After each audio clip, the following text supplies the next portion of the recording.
Hello everyone, CST पर आपका स्वागत है। फ्रेंड्स, आज हमारा पीजीटी कॉमर्स 1000 एमसीक्यू सीरीज का लेक्चर नंबर 37 है, जिसमें हम कुछ 50 क्वेश्चन डिस्कस करेंगे। तो चलिए दोस्तों, स्टार्ट करते हैं आज का session. Question number 591, which of the following item is not dealt through profit and loss appropriation account? इनमें से कौन से को हम प्रॉफिट एंड लॉस एप्रोप्रिएशन में राइट नहीं करेंगे? Interest on partner loan, partner salary, interest on partners capital, partners commission. See, ये सारे के सारे जो है प्रॉफिट एंड लॉस एप्रोप्रिएशन के पार्ट है, लेकिन इंटरेस्ट ऑन लोन क्या है? Charge against profit. तो इसको कहाँ लिखते हैं? इसको लिखते हैं प्रॉफिट एंड लॉस अकाउंट में। और कहाँ चला जाता है? पार्टनर्स लोन अकाउंट में। क्लियर? पार्टनर्स लोन अकाउंट में चला जाता है और प्रॉफिट एंड लॉस में। बाकी सब क्या है? डिस्ट्रीब्यूशन से रिलेटेड है। और इंटरेस्ट ऑन पार्टनर्स लोन क्या है? पार्टनरशिप फर्म के लिए एक्सपेंडिचर है, इसलिए इसको कहाँ कर चार्ज करते हैं? प्रॉफिट एंड लॉस में। तो इसको हम प्रॉफिट एंड लॉस एप्रोप्रिएशन में डील नहीं करते। Option number A is the right answer. For which of the following situation the old profit sharing ratio of a partners is used at the time of admission of a partner? Admission of a partner के time में इनमें से किस situation के लिए old profit sharing ratio का use किया जाता है? See, first one is when new partner bring only a part of his share of goodwill. देखिए, जो न्यू पार्टनर अपना शेयर ऑफ गुडविल लाता है उसको किस में बांटते हैं? सैक्रिफाइसिंग रेशियो में। सैक्रिफाइसिंग पार्टनर में सैक्रिफाइसिंग रेशियो में उसको डिवाइड कर दिया जाता है।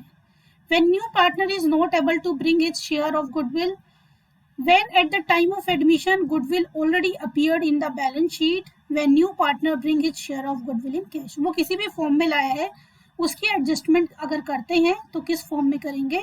सैक्रिफाइसिंग रेशियो की फॉर्म में। लेकिन जो सिचुएशन थर्ड है, यानी कि ऑलरेडी अपीयर है गुडविल बुक्स ऑफ अकाउंट में at the time of admission, उस गुडविल को राइट ऑफ करते हैं ओल्ड पार्टनर्स में, ओल्ड रेशियो में।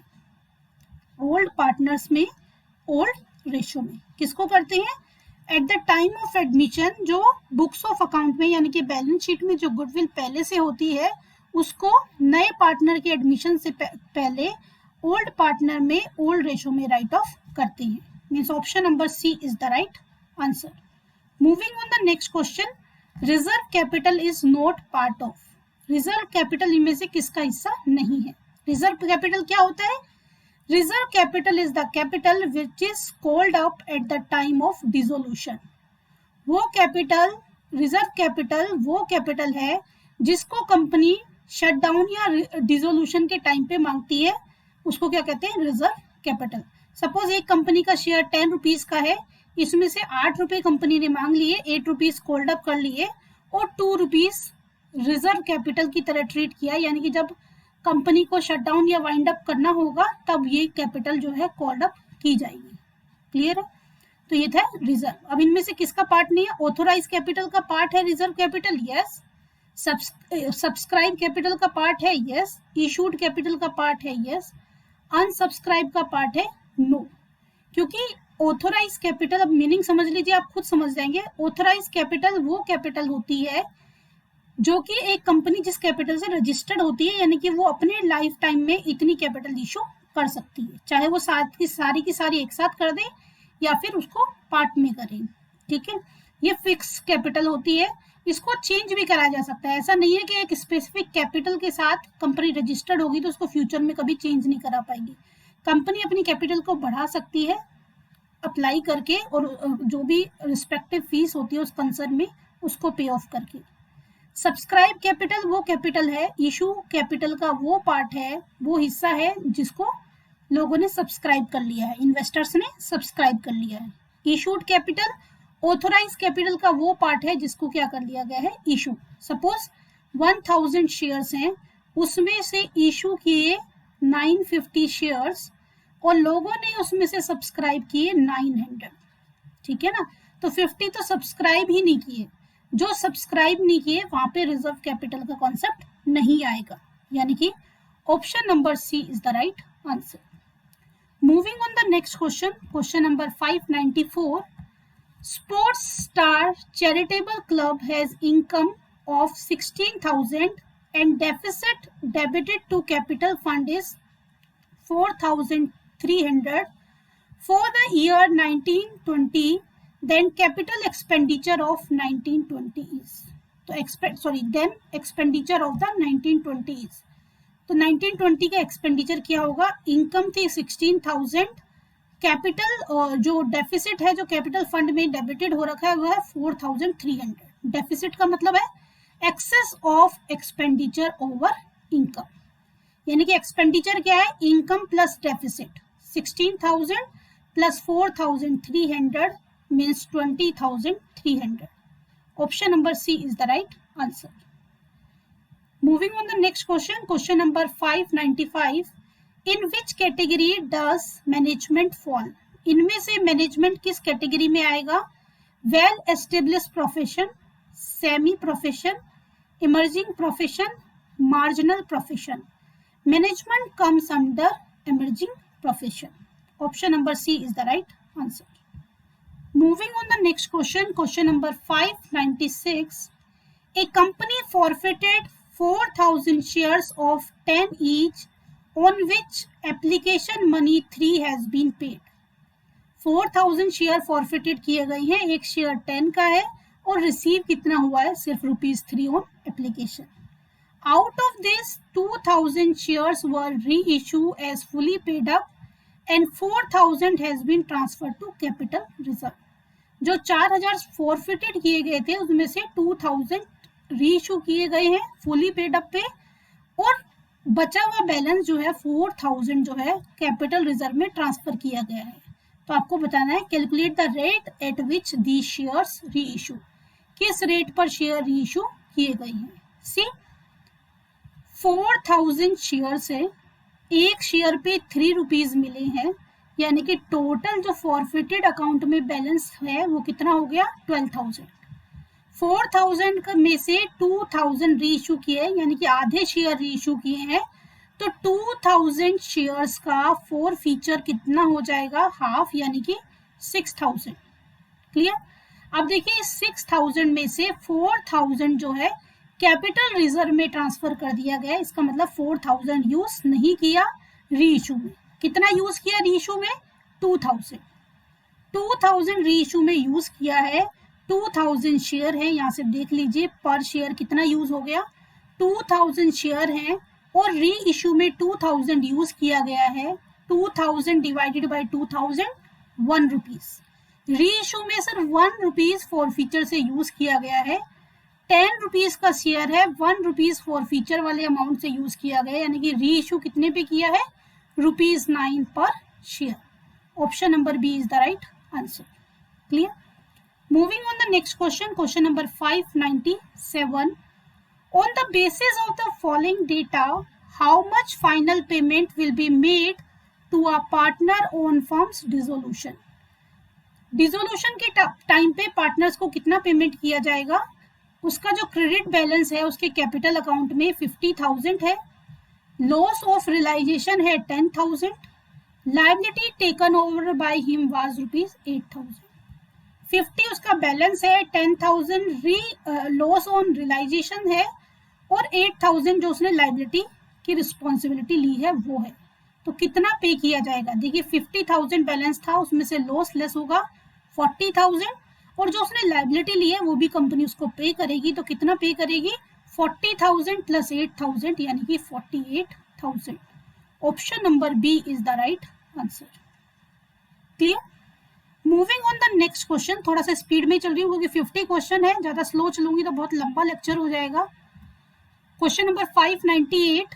The increase in the demand for many Ayurvedic medicine, health product and services in the past few months is related to need for building immunity and increase awareness for health care due to the spread of coronavirus. Identify the feature of business environment being described above. कहते हैं कि जो demand है Ayurvedic medicine की, health product की, services की, वो कुछ महीनों में बढ़ गई है लोग को इम्यूनिटी बिल्ड करने के लिए. ठीक है ना, हेल्थ केयर की चीजें बढ़ गई हैं. तो उसका क्या रीजन है कौन सा बिजनेस इन्वायरमेंट का फीचर्स है इसमें? स्पेसिफिक एंड जनरल फोर्स है, इंटर रिलेटेडनेस है, रिलेटिविटी है, नन ऑफ द अबव। तो क्या है ये? Interrelatedness. Option number B is the right answer. Moving on the next question, question number 599, which of the following is not an element of social environment? इनमें से social environment का कौन सा part नहीं है?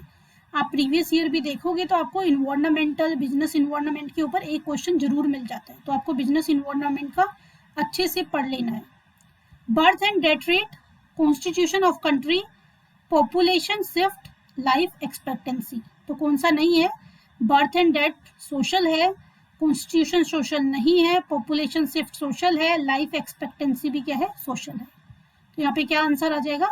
Option number B is the right answer. Moving on the next question, question number 600, retirement or death of a partner will create a situation for continuing partner which is known as। अगर किसी partner की death हो जाती है या वो retire हो जाता है तो कौन सी सिचुएशन अराइज होती है? Dissolution of partnership, dissolution of partnership firm, winding up of business, none of the above. तो क्या होता है इस सिचुएशन में? Dissolution of partnership. देखिए, रिटायरमेंट है, डेथ है या फिर एडमिशन है, तीनों के तीनों सिचुएशन में क्या होता है? Dissolution of partnership. ठीक है ना, क्योंकि इन सिचुएशन के बाद नई पार्टनरशिप एग्रीमेंट बनता है और अकॉर्डिंगली डील होता है फ्यूचर में। Moving on the next question, question number 601, ABC are partner, she expired on 18th December 2019 and as per agreement surviving partner A and B directed accountant to prepare financial statement on 18 December 2019 and accordingly the share of the profit of she deceased partner was calculated as rupees 12 lakh, which account will be debited to transfer C's share of profit। देखिए, जो C है वो 18 दिसंबर 2019 की उसकी death हो गई है और जो सर्वाइविंग पार्टनर है उसने अकाउंटेंट को कहा कि 31 की जगह पे 18 को ही बना देना है फाइनल अकाउंट। ये चीज ध्यान रखना इसमें कि उन्होंने फाइनल अकाउंट ही 18 को बना लिया, 31 की जगह पे फाइनल अकाउंट कब बना दिया? 18 को, और शी का शेयर जो है दे दिया। तो शी का शेयर कहाँ होगा? प्रॉफिट एंड लॉस एप्रोप्रिएशन में, क्योंकि उन्होंने क्या बना लिया है? फाइनल अकाउंट बनाने का इंस्ट्रक्शन दे दिया है। अगर फाइनल अकाउंट बनाने का इंस्ट्रक्शन नहीं देते तो डेथ की सिचुएशन में जो पार्टनर्स का शेयर प्रॉफिट का निकाला जाता है वो कहाँ से निकाला जाता है? Profit and loss suspense account. Clear है? अगर ये चीज नहीं गिवन होती कि उन्होंने डायरेक्ट कर दिया है अकाउंटेंट को कि फाइनल अकाउंट ही 18 को रेडी कर दो, अगर ये चीज गिवन नहीं होती तो क्या आंसर होता? Profit and loss suspense account. क्योंकि फाइनल अकाउंट बना दिया है तो डिस्ट्रीब्यूशन के सारे आइटम कहाँ जाएंगे? Profit and loss appropriation account, यानी कि option number B is the right answer. Moving on the next question, question number 602, ensure that the head of separate business unit in the organization are responsible for profit and loss of their units and have authority over it। इनमें से कौन सा management system या कौन सा option इस चीज को सेटिस्फाई कर रहा है कि जो सेपरेट बिजनेस डिपार्टमेंट का हेड है वो अपने बिजनेस के प्रॉफिट, अपने यूनिट के प्रॉफिट एंड लॉस के लिए रिस्पॉन्सिबल और ऑथराइज होता है? Span of management, divisional structure, functional structure, hierarchy of authority. Span of management क्या होता है कि एक बंदा कितने लोगों को मैनेज करेगा, कितने लोगों के साथ कोऑर्डिनेट करेगा, उनका काम देखेगा। डिविजनल स्ट्रक्चर क्या होता है? सपोज एक कंपनी जो है एक से ज्यादा प्रोडक्ट में डील करती है, कोई सपोज मैं रिलायंस कंपनी की बात करती हूँ, रिलायंस कंपनी पेट्रोलियम प्रोडक्ट में भी है, रिलायंस कंपनी टेलीकम्युनिकेशन में भी है और दुनिया भर के बिजनेस है। हर एक बिजनेस का अलग बंदा हेड करता है, अलग बंदा रिस्पॉन्सिबल है, तो वो क्या है? उसको बोलते हैं डिविजनल स्ट्रक्चर। अलग अलग प्रोडक्ट है, हर एक अलग अलग प्रोडक्ट का या अलग अलग बिजनेस का अपना खुद का मार्केटिंग डिपार्टमेंट है, फाइनेंस डिपार्टमेंट है, HR डिपार्टमेंट है, ठीक है ना, सेल्स डिपार्टमेंट है, जो भी है, प्रोडक्शन डिपार्टमेंट है, सब कुछ अपना अलग अलग है। तो यहाँ पे जो हेड होगा हर यूनिट का वो अपनी यूनिट के लिए जिम्मेदार होगा। ये कैसा स्ट्रक्चर है? Divisional structure. क्लियर है? तो यहाँ पे यही पूछा है किस में रिस्पॉन्सिबल होगा, तो किस में होगा? डिविजनल स्ट्रक्चर में। फंक्शनल स्ट्रक्चर क्या होता है? एक ऑर्गेनाइजेशन है, उस ऑर्गेनाइजेशन में फाइनेंशियल डिपार्टमेंट, उसी ऑर्गेनाइजेशन में मार्केटिंग डिपार्टमेंट, HR डिपार्टमेंट, ठीक है ना, इस तरह से अलग अलग प्रोडक्शन डिपार्टमेंट है एक ही प्रोडक्ट के अंदर, एक ही कंपनी के अंदर है ये स्पेशलाइजेशन बेस पे, वो है फंक्शनल। और अलग अलग प्रोडक्ट है, अलग अलग प्रोडक्ट की यूनिट के अलग अलग बिजनेस के हेड अलग अलग हैं और उनका खुद का सेपरेट अलग अलग डिपार्टमेंट हर किसी के अंदर है। सेम डिपार्टमेंट टी में भी है, सेकंड में भी है, थर्ड में भी है, जितने भी बिजनेस है सब में अलग अलग है, तो वो क्या है? Divisional structure. देखिए फंक्शनल स्ट्रक्चर में तो जो मेन है वो ही रिस्पॉन्सिबल होगा, क्योंकि हर डिपार्टमेंट जो है एक ही चीज की कोऑर्डिनेटिंग एक्टिविटी कर रहा है। लेकिन डिविजनल स्ट्रक्चर में हर एक जो हेड है हर एक यूनिट का, वो क्या होगा? रिस्पॉन्सिबल होगा। हायरार्की ऑफ अथॉरिटी क्या होता है कि भाई अथॉरिटी का फ्लो कैसे होगा, किससे कौन किसके प्रति रिस्पॉन्सिबल होगा, अथॉरिटी का फ्लो कैसे होगा, वो क्या है? Hierarchy of authority. Moving on the next question, question number 603, pick out the odd one out. इनमें से कौन डिफरेंट है? Rent to partner, managerial commission, interest on partners loan, interest on partners capital. देखिए रेंट टू पार्टनर कहाँ charge होता है? Charge against profit. Interest on partner loan, charge against profit. Manager commission, charge against profit. Interest on partners capital, profit and loss appropriation, यानी कि ये distribution से related है। तो ओड वन आउट की बात की थी, कौन हो गया odd one out? Option number D. Moving on the next question, question number 604, match the concept of column 1 with column 2। Product concept, selling concept, marketing concept. Relating to maintaining high quality of the product, product की high quality maintain रखना, क्या है ये? Product concept. Related to satisfying customer need, customer need को satisfy करना, क्या है? Marketing concept. Related to aggressively persuading buyer to purchase the product, buyers को प्रोडक्ट परचेज करने के लिए परसुएड करना, क्या है? Selling concept. अब देख लीजिए कहाँ पे है, फर्स्ट के साथ फर्स्ट, सेकंड के साथ थर्ड और थर्ड के साथ first. Option number D is the right answer. Clear? दोस्तों सेशन पसंद आ रहा हो तो सेशन को लाइक कीजिए, अपने दोस्तों के साथ शेयर कीजिए और कमेंट करके अपना फीडबैक जरूर बताइए। आपका फीडबैक हमें मोटिवेट करता है आपके लिए अच्छे से अच्छा काम करने के लिए। तो आई रिक्वेस्ट यू, अगर आपको सेशन पसंद आता है तो सेशन को लाइक जरूर कीजिए, और आपके पास कोई सजेशन है सेशन को इम्प्रूव करने के लिए तो वो भी कमेंट करके हमें जरूर बताइए।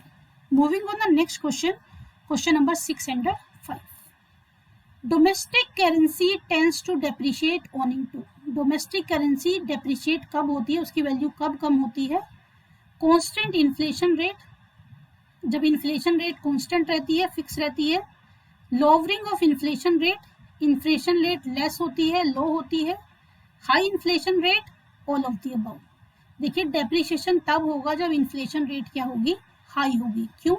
क्योंकि इन्फ्लेशन हाई होगा, प्राइस हाई होगा, तो जो परचेजिंग कैपेसिटी है मनी की वो क्या हो जाएगी? लेस हो जाएगी, यानी कि अमाउंट से लेस चीजें परचेज कर पाएंगे। Question number 606, ensuring the safety, health and welfare of the employee is the primary purpose of which one of the following act। इनमें से कौन सा एक्ट है जो सेफ्टी, हेल्थ एंड वेलफेयर की बात करता है एम्प्लॉय की? Factory act 1948, payment of wage act 1936, equal remuneration act 1976, the industrial dispute act 1947। देखिए जो फैक्ट्री एक्ट है इसमें बहुत सारे ऐसे प्रोविजन हैं जो एम्प्लॉय की सेफ्टी, हेल्थ और वेलफेयर से रिलेटेड है। तो आंसर क्या हो गया? Option number A is the right answer. Clear?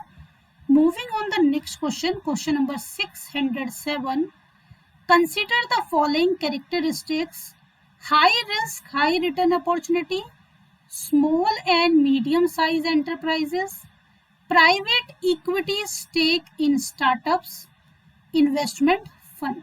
देखिए कंफ्यूजन हो तो यहाँ पे स्टार्टअप की बात आ रही है, इससे बहुत सारी चीजें क्लियर हो जाएंगी आपको। The above attributes are founding, भाई हाई रिस्क हाई अपॉर्चुनिटी और स्टार्टअप और स्मॉल एंड मीडियम साइज और इन्वेस्टमेंट फंड, इनमें से किसके करेक्टर हैं? Mutual fund, venture capital fund, qualified institutional buyer, domestic institutional investor. तो किसके हैं? Venture capital fund. Option number B is the right answer. Moving on the next question, question number 608. Which one of the following dispute settler cannot make a binding decision? इनमें से कौन सा settler binding decision और you can say legally binding decision नहीं लेता है? Arbitrator out of court settlement होती है, लेकिन ये जो इसका जो डिसीजन होता है इन्फोर्सेबल बाय लॉ होता है और लॉ बाइंडिंग होता है। एडजुकेटर में भी, डिकेटर के कंसर्न में भी लीगली बाइंडिंग होता है। कॉन्सिलिएटर में जो है लीगली बाइंडिंग नहीं है, बिकॉज इसमें डिपेंड करता है इन्वॉल्विंग पार्टी के ऊपर। इंडस्ट्रियल ट्रिब्यूनल मेंबर्स में भी लीगली बाइंडिंग है, इन्फोर्सेबल बाय लॉ है। तो किसमें बाइंडिंग नहीं है? Option number C is the right answer. Moving on the next question, question number 609. Match the item in column 1 with column 2. Materiality concept, going concern concept, historical cost concept, consistency concept. The same accounting method used by a firm from one period to another. एक जैसा method apply करना है, यानी कि अगर आपने एक बार depreciation charge करने का मेथड स्ट्रेट लाइन अडॉप्ट कर लिया तो नेक्स्ट ईयर भी स्ट्रेट लाइन ही अडॉप्ट करना है, कॉन्टिन्यूसली वही अडॉप्ट करना है। डिमिनिशिंग अडॉप्ट कर लिया तो डिमिनिशिंग ही अडॉप्ट करना है। ऐसा नहीं कि एक साल स्ट्रेट लाइन से डेप्रिसिएशन चार्ज कर दिया, दूसरी बार जो है डिमिनिशिंग से कर दिया, फिर किसी से कर दिया, फिर किसी से कर दिया। कंसिस्टेंसी का मतलब है जो भी जहाँ पे ऑप्शन है आपके पास अकाउंटिंग में ट्रीटमेंट करने का, एक ही तरह का आपको मेथड यूज करना है। Then an inappropriate assumption of the firm being bankrupt. तो यह है गोइंग कंसर्न। गोइंग कंसर्न में सोचते हैं कि जल्दी से फर्म खत्म नहीं होगी और फ्यूचर तक चलती रहेगी। A normal basic used for accounting asset. Assets को अकाउंट करने के लिए जो नॉर्मल बेस है वो क्या है? Historical cost concept. And relate to the importance of an item. एक आइटम कितना इंपॉर्टेंस है बिजनेस के लिए, उसको एसेट की तरह ट्रीट करें या एक्सपेंडिचर की तरह ट्रीट करें, वो क्या है? Materiality concept. जैसे स्टेशनरी है तो इतना ज़्यादा पैसा उसमें नहीं लगता है, तो उसको कैसे ट्रीट किया जाता है? एक्सपेंडिचर की तरह, एसेट की तरह उसको ट्रीट नहीं किया जाता, क्योंकि नॉमिनल अमाउंट उसमें यूज होती है। अब देखिए किसको मैच कर रहा है? फर्स्ट के साथ फोर्थ, सेकंड के साथ सेकंड, थर्ड के साथ थर्ड और डी के साथ फर्स्ट, यानी कि option number A is the right answer. ठीक है, सेकंड के साथ सेकंड, थर्ड के साथ थर्ड, फर्स्ट के साथ फोर्थ और फोर्थ के साथ फर्स्ट। अपना ऑप्शन नंबर ए क्या हो गया? Right answer. Moving on the next question, question number 610. X Limited has a liquid ratio 2:1. If its stock is 40,000, its current liability are of 1 lakh, its current ratio will be. Liquid ratio given है। Liquid ratio क्या होता है? Liquid asset upon current liability. Ratio है 2:1, यानी कि 2/1। यहाँ से put करके इसको निकालोगे तो आपकी क्या हो जाएगी? Liquid asset upon current liability, यानी कि आपकी जो लिक्विड एसेट है वो क्या हो जाएगी? 2 times of current liability. Current ratio क्या होता है? Current assets upon current liability. अब देखिए करंट एसेट्स क्या होता है? Liquid assets plus stock. Liquid asset है 2 times of current liability. Current liability आपकी 1 लाख है, 2 टाइम्स यानी कि कितना हो जाएगा? 2 लाख, और प्लस स्टॉक यानी कि करंट एसेट्स क्या हो जाएगी? 2,40,000। क्योंकि लिक्विड एसेट क्या होती है? Current assets minus stock minus prepaid. तो प्रीपेड तो हमारे में है नहीं, स्टॉक है, तो इसलिए हम क्या यूज करेंगे? स्टॉक को। लिक्विड निकालने के लिए माइनस करते हैं, तो करंट निकालने के लिए हमने क्या कर दिया? स्टॉक को प्लस। करंट लायबिलिटी हमारे पास 1 लाख है, तो ये क्या आ जाएगा आपका? 2.4 times. Means option number B is the right answer. Clear? Moving on the next question, question number 611. The Marshallian utility analysis is based on. देखिए यूटिलिटी की 2 अप्रोच हैं। एक है कार्डिनल अप्रोच और ये क्या है, ऑर्डिनल अप्रोच। कार्डिनल अप्रोच किसने दी है, कार्डिनल अप्रोच दी है मार्शल ने, और ऑर्डिनल अप्रोच दी है हिक्स एंड एलन ने। ठीक है ना। अब इसमें हम क्या यूज करते हैं, डिमिनिशिंग मार्जिनल यूटिलिटी वाला फंडा यूज करते हैं, और जो अपना था MU X upon P X is equal to MU y upon P Y is equal to marginal utility of money, और इसमें अपना इंडिफरेंस कर्व वाली अप्रोच यूज करते हैं, बजट लाइन वगैरह जो थी। अब देखिए मार्शल की बात कर रहा है, तो पहला ऑप्शन कह रहा है cardinal measurement of the utility, cardinal number में यूटिलिटी मेजर की जाती है, yes. Given marginal utility of money, money की मार्जिनल यूटिलिटी गिवन होती है, no. Diminishing marginal utility of the good होता है, क्योंकि जैसे सक्सेसिव यूनिट कंज्यूम की जाती है, the utility derive from one extra unit goes on decreasing, तो ये मार्शल की अजम्पशन है। एडिटिव ऑफ द यूटिलिटी, अलग अलग प्रोडक्ट की जो यूटिलिटी है उसको मेजर कर दो तो एडिटिव प्रॉपर्टी भी है, तो क्या नहीं है, given marginal utility of money. Option number B is the right answer. Moving on the next question, question number 612, matching का है again. Convexity of the indifference curve to origin, indifference curve का origin की तरफ convexity है, वो किसकी वजह से होता है, सब्स्टिट्यूट और कॉम्प्लीमेंट्री की वजह से। Quantity of certain goods sacrifice a large quantity of other goods, एक गुड्स की क्वांटिटी दूसरे गुड्स के लिए सेक्रीफाइस करना क्या कहलाता है, marginal rate of substitution. Equality of the ratio of the margin utility which that of the price of two goods, and then separation of the substitute and income effect. तो यहाँ पे equality की बात कर रहा है, equality of the ratio of the marginal utility and the price, ये होता है कंज्यूमर इक्विलिब्रियम, और सेपरेशन क्या हो गया, indifference curve.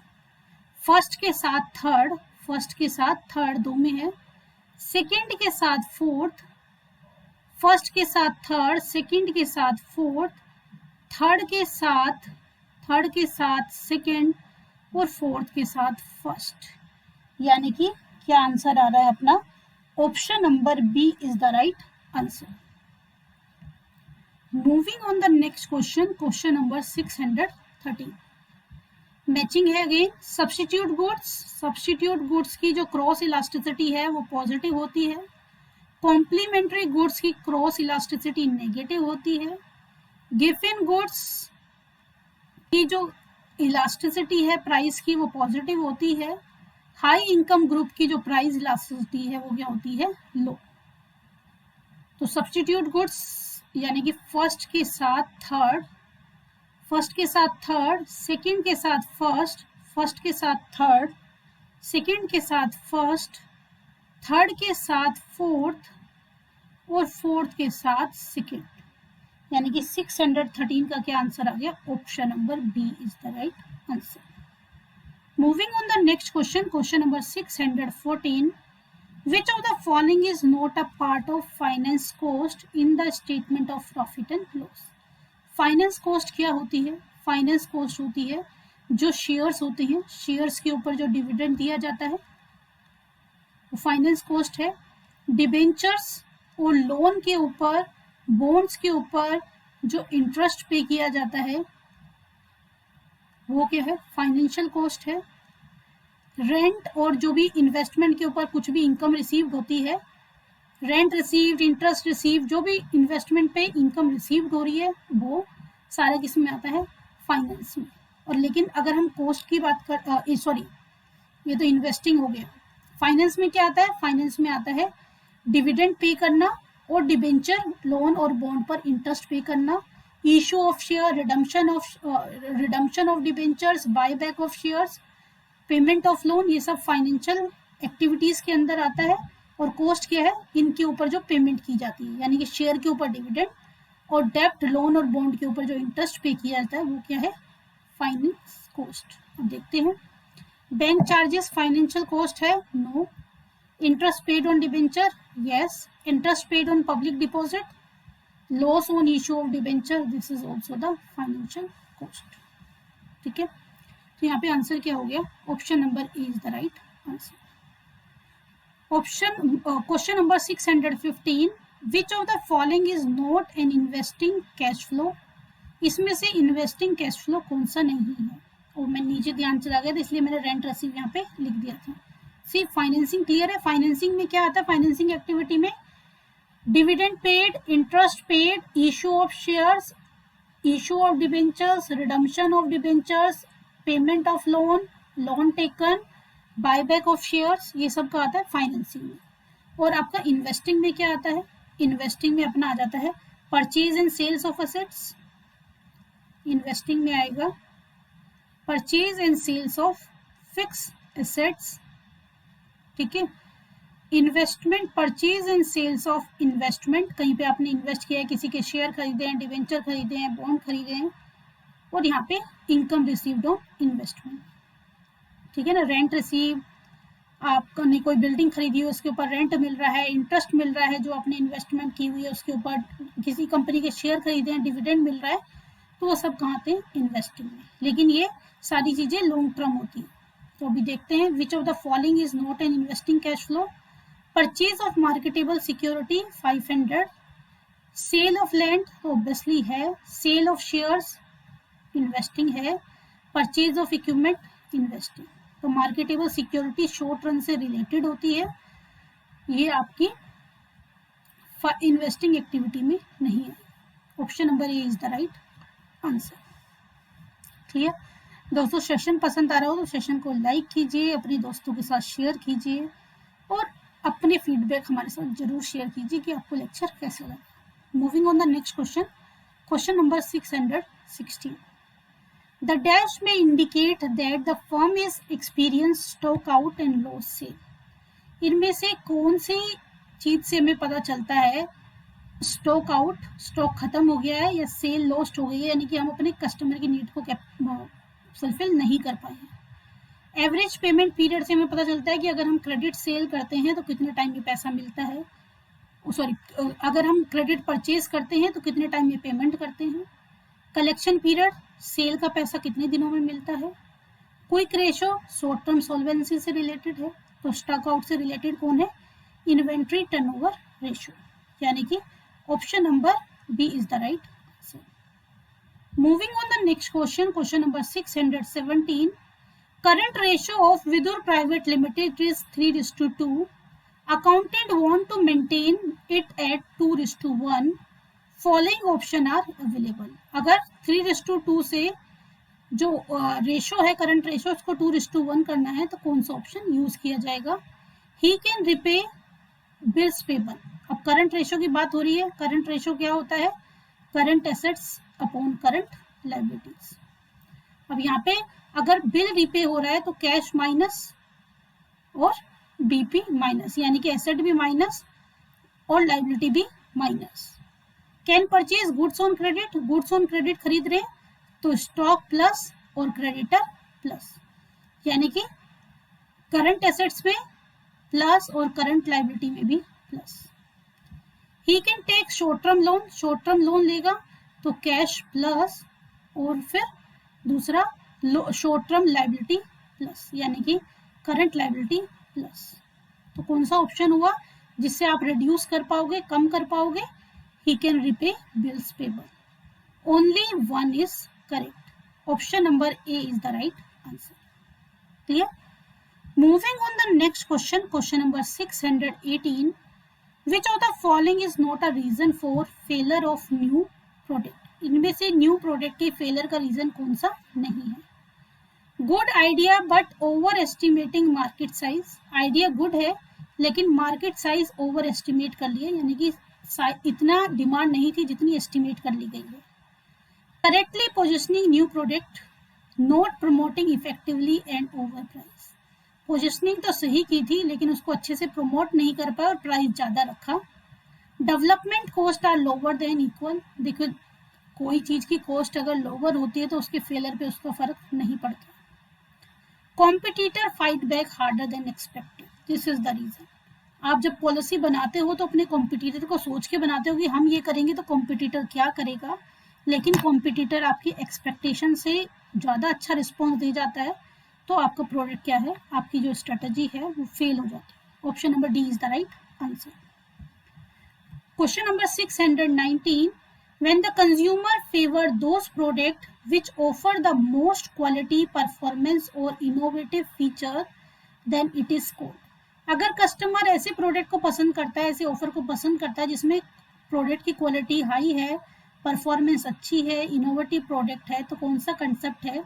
Production concept, product concept, sales concept और मार्केटिंग कंसेप्ट। प्रोडक्ट के बारे में, प्रोडक्ट के ऊपर ही फोकस है, तो कौन सा कंसेप्ट होगा? Product concept.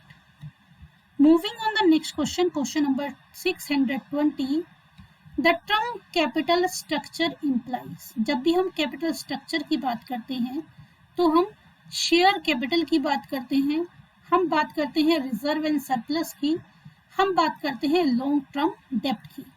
तो लॉन्ग टर्म डेप्ट आपका लोन भी हो सकता है, डिबेंचर हो सकता है, बॉन्ड हो सकता है, इट में भी एनी। तो देखिए कैपिटल स्ट्रक्चर कौन सा सेटिस्फाई कर रहा है? Option number A is the right answer. Moving on the next question, financial leverage is measure by. Financial leverage कैसे मेजर की जाती है? फाइनेंशियल लिवरेज क्या होता है? Earning before interest and tax upon earning before tax, EBIT upon EBT is the formula for financial leverage. Moving on the next question, question number 622, यहाँ पे आपको एक्टिविटीज दी है और फंक्शन दिया हुआ है। Under writing, transfer of fund, overdraft, recurring deposit. Primary function की अगर हम बात करें गिवन फंक्शन में, तो प्राइमरी फंक्शन क्या है? Recurring deposit. ग्रांटिंग एडवांस क्या है? ओवरड्राफ्ट। यूटिलिटी फंक्शन, जो यूटिलिटी है वो क्या है? यूटिलिटी फंक्शन आपका होना चाहिए अंडर राइटिंग, और ट्रांसफर ऑफ फंड होना चाहिए एजेंसी फंक्शन। तो देख लेते हैं कौन से ऑप्शन में ये मैच करता है। फर्स्ट अंडर राइटिंग, फर्स्ट के साथ सी, फर्स्ट के साथ 3, ट्रांसफर ऑफ फंड सेकंड के साथ 4th, सी के साथ सेकंड और फर्स्ट के साथ और डी के साथ फर्स्ट, यानी कि क्या हो गया? Option number C is the right answer. I am repeating, underwriting क्या है? Utility function, transfer of fund agency function, overdraft granting function, recurring deposit primary function. Which among the following is not a subsidiary of Reserve Bank of India? Reserve bank of India की 4 subsidy है। एक होता है national housing bank, एक होता है नाबार्ड, एक है insurance and deposit, insurance and credit guarantee corporation of India, और एक है भारतीय रिजर्व बैंक नोट मुद्रण प्राइवेट लिमिटेड। तो इसमें पूछा कौन सी सब्सिडी नहीं है, तो पढ़ते हैं डिपॉजिट है, ये भी है, दोनों सब्सिडी हैं, तो ऑप्शन क्या हो जाएगा? Neither A nor B. Option number D is the right answer. Clear?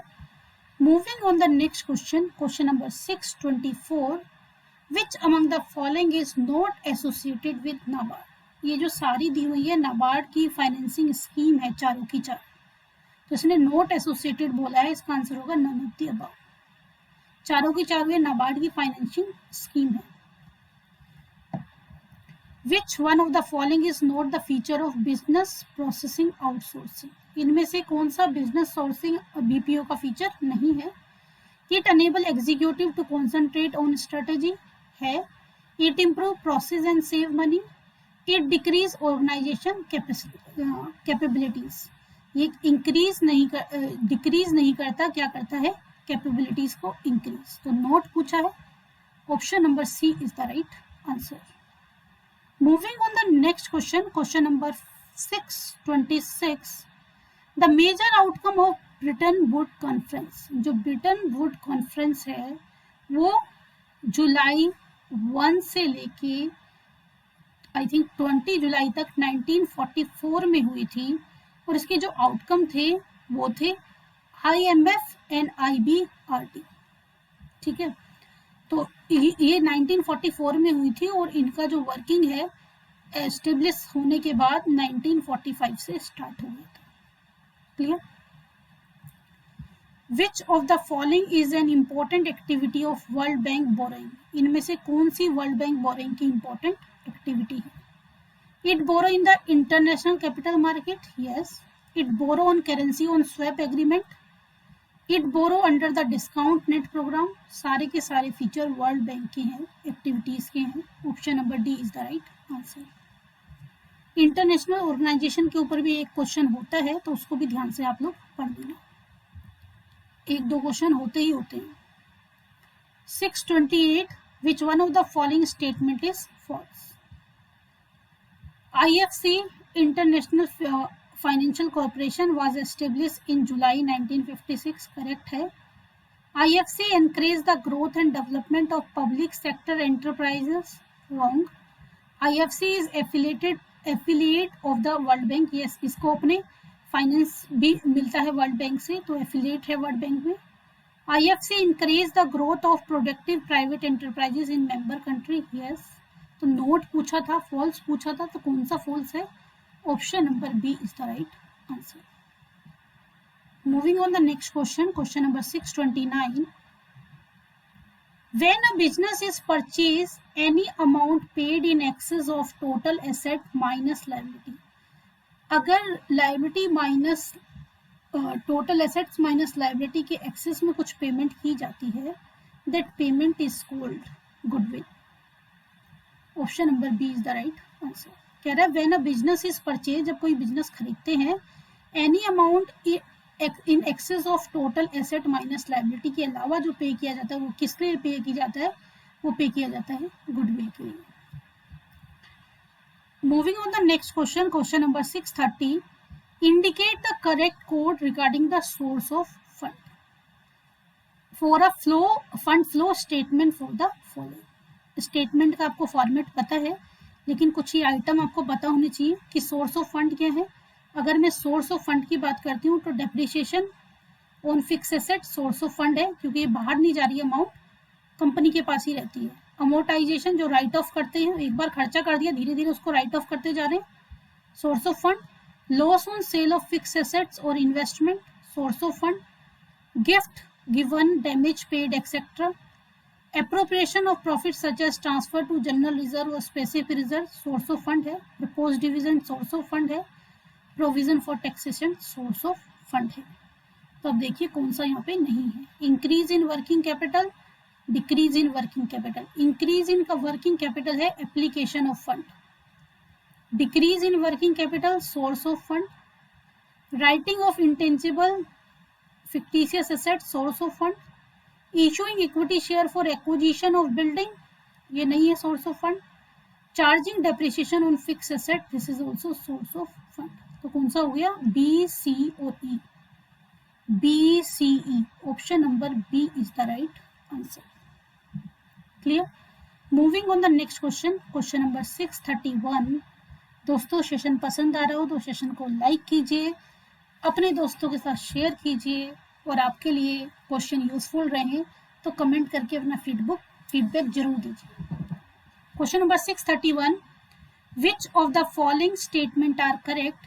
Analysis and interpretation of financial statement is a function of accounting. अब देखिए कुछ क्वेश्चन ऐसे भी होते हैं, इसका हर एक ऑप्शन आपको कंफ्यूज करेगा। Analysis and interpretation of financial statement is a function of accounting. Profit and loss account is prepared to ascertain the financial position of a firm. Goodwill is a wasting assets. Balance sheet is prepared for ascertainment of financial position। देखिए अकेले का इसमें कोई अस्तित्व नहीं है, साथ में कंबाइन होके चीजें बनती हैं। अगर करेक्ट इस सिचुएशन में आपसे पूछा जाए, go for option number C, क्योंकि पढ़ने में आपको ऐसा लगेगा कि सारे के सारे ऑप्शन ही क्या है, करेक्ट है। Moving on the next question, question number 632. Match the item of list 1 with list 2. Debtor turnover ratio, propriety ratio, operating ratio, acid test ratio। Solvency ratio क्या है? Solvency ratio है proprietary ratio। Liquidity ratio, acid test ratio। Activity ratio, debtor turnover ratio। और profitability ratio आपका होगा operating ratio. अच्छा ये proprietary है, और ऑपरेटिंग किसके साथ आएगा? प्रॉफिटेबिलिटी। एक बार फिर से कर देती हूँ मैं, गलती से मैंने नीचे कर दिया उसको। डेटर टर्नओवर क्या है? डेटर टर्नओवर है एक्टिविटी, यानी कि फर्स्ट किसके साथ है? थर्ड के साथ। प्रोप्राइटरी रेशियो सोल्वेंसी, फर्स्ट थर्ड के साथ और सेकंड फर्स्ट, फर्स्ट के साथ थर्ड और सेकंड के साथ फर्स्ट। ऑपरेटिंग रेशो जो है वो है प्रॉफिटेबिलिटी रेशो, सी के साथ फोर्थ। एक एसिड टेस्ट रेशो क्या है, लिक्विडिटी रेशो है, डी के साथ सेकंड। यानी कि 332 का क्या हो जाएगा, option number C is the right answer. Moving on the next question, question number 633। In case the elasticity of demand on an average revenue curve is equal to unity, the marginal revenue will be। अगर जो elasticity of demand है वो average revenue curve पर है तो marginal utility 1 के जब revenue curve equal to 1 है जब elasticity, तो marginal revenue कितना होगा। ध्यान से देखिए, ये होता है फिगर, ये है marginal revenue और ये है average revenue और you can say demand। अब यहाँ पे जब इलास्टिसिटी 1 है तो मार्जिनल रेवेन्यू क्या है, 0, ठीक है ना। तो आंसर क्या हो जाएगा, इक्वल टू 0। अगर इलास्टिसिटी 1 होती है तो मार्जिनल रेवेन्यू 0 होगा। इलास्टिसिटी 2 होगी तो marginal revenue half of the year होगा, एवरेज रेवेन्यू का आधा, जो भी होगी वैल्यू। अगर इलास्टिसिटी ग्रेटर देन 1 है तो मार्जिनल रेवेन्यू क्या होगा, greater than 0। Elasticity less than 1 है तो मार्जिनल रेवेन्यू क्या होगा, नेगेटिव। आप डायग्राम में भी ये कंपैरिजन देख सकते हैं। क्लियर है। Now moving on the next question, question number 634। Matrix organisation structure is essentially a violation of the principle of. Matrix organisation structure में कौन से प्रिंसिपल को फॉलो नहीं किया जाता, वायलेट किया जाता है। Unity of command, scalar chain, unity of direction, division of flavour. सबका मीनिंग आपको पता ही होगा, फेवरेट क्वेश्चन है एग्जामिनर का।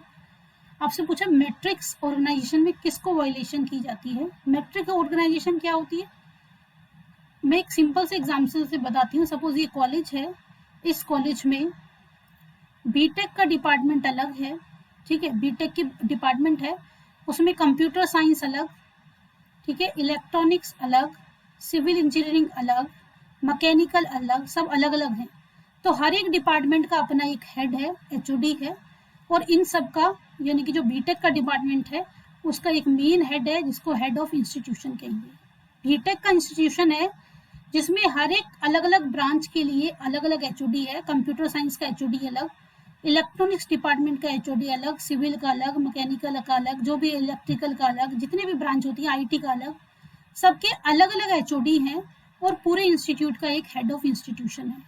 तो हर एक बंदा अपने एचओडी के लिए लाइबल होगा, अकाउंटेबल होगा, और एचओआई के लिए भी अकाउंटेबल होगा। यानी कि जो एम्प्लॉय है वो एक बंदे के लिए लाइबल नहीं है, मोर देन 1 बंदों के लिए लाइबल है।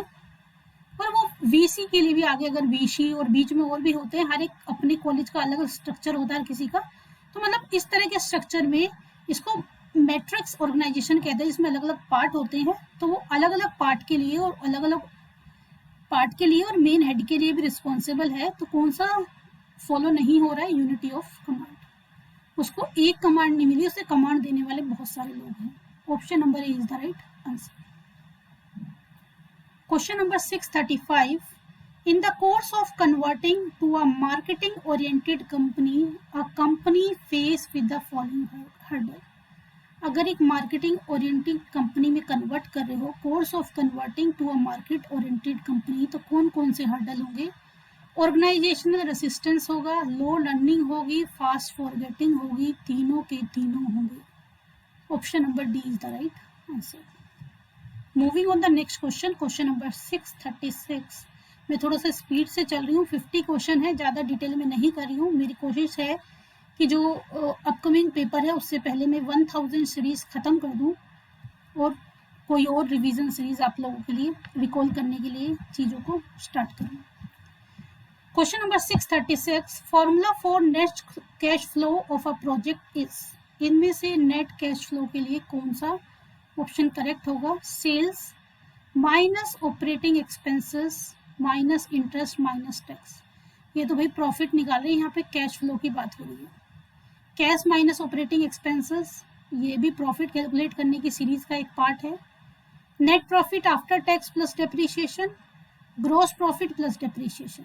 तो यहाँ पे ऑप्शन क्या हो जाएगा, option number C is the right answer, क्योंकि नेट प्रॉफिट आफ्टर टैक्स निकाल दिया, और डेप्रिसिएशन क्योंकि आउटफ्लो नहीं हुआ था, वो एक चार्ज अगेंस्ट प्रॉफिट है, उसको वापस एड बैक कर दिया। This is the cash inflow.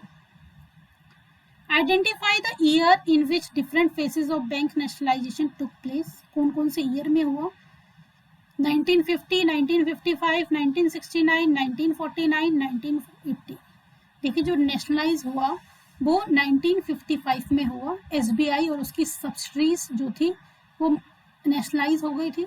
फिर 14 बैंक्स 1969 में हुए, फिर कुछ 6 के आसपास, 6 एक्यूरेट फिगर मुझे याद नहीं है, कुछ बैंक्स जो है 1980 में नेशनलाइज हुए। यानी कि नेशनलाइज इसमें से कौन है? बी, सी और ई।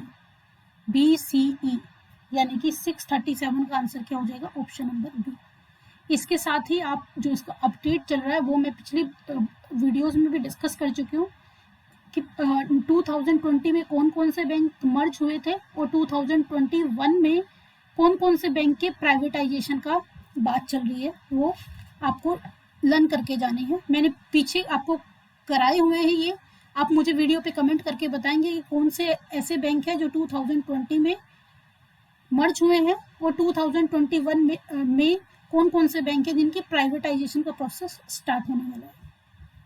कमेंट करके बताइए आप, ताकि सब लोग रिकॉल कर सकें प्रीवियस लेक्चर्स का वर्क भी। 638 स्विफ्ट स्टैंड फॉर। स्विफ्ट क्या होता है?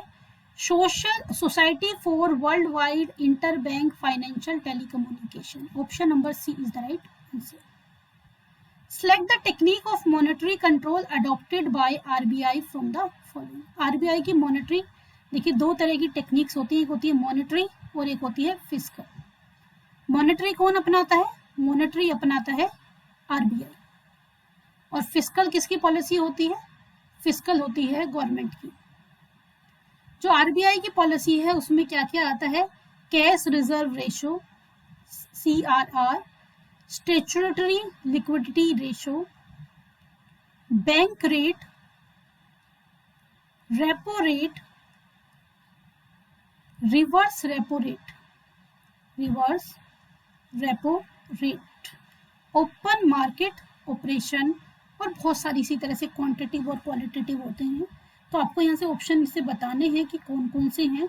ये सारी चीज़ें भी मैं आपको करा चुकी हूँ, मॉनेटरी कौन सा है, फिस्कल कौन सा है, तो उसको भी रिकॉल कर लेना। अभी सारी चीज़ें एक्सप्लेन करूँगी तो लेक्चर बहुत लंबा हो जाएगा। कैश रिजर्व रेशो मॉनेटरी है, स्टैट्यूटरी लिक्विडिटी रेशो मॉनेटरी है, बैंक रेट है, करेंसी रेट कुछ ऐसा टूल नहीं होता मॉनेटरी का। ABC means option number D is the right answer. Moving on the next question, question number 614, which of the following is not a development banking institution. इसके लिए थोड़ा सा ये देख लीजिए, डेवलपमेंट बैंकिंग इंस्टीट्यूशन कौन से हैं। मैंने कुछ एग्जांपल लिखे हैं, IDBI, ICICI, SIDBI, IIBI, IFCI।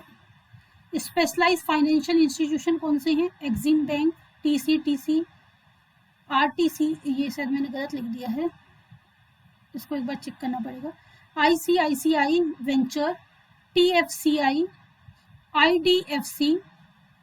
Investment institution कौन से? UTI, LIC, GIC and it's subsidy, unit trust of India, life insurance corporation, general insurance corporation और उनकी subsidies.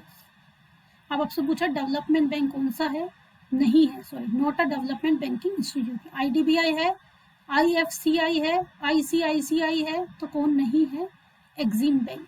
Option number C is the right answer. तो दोस्तों ये थे आज के 50 क्वेश्चन। सेशन पसंद आया हो तो सेशन को लाइक कीजिए, अपने दोस्तों के साथ शेयर कीजिए। अभी तक आपने हमारा चैनल सब्सक्राइब ना किया हो तो चैनल को सब्सक्राइब कीजिए और नोटिफिकेशन के लिए बेल आइकन को प्रेस कीजिए। मिलते हैं दोस्तों नेक्स्ट सेशन में, तब तक के लिए बाय बाय, टेक केयर।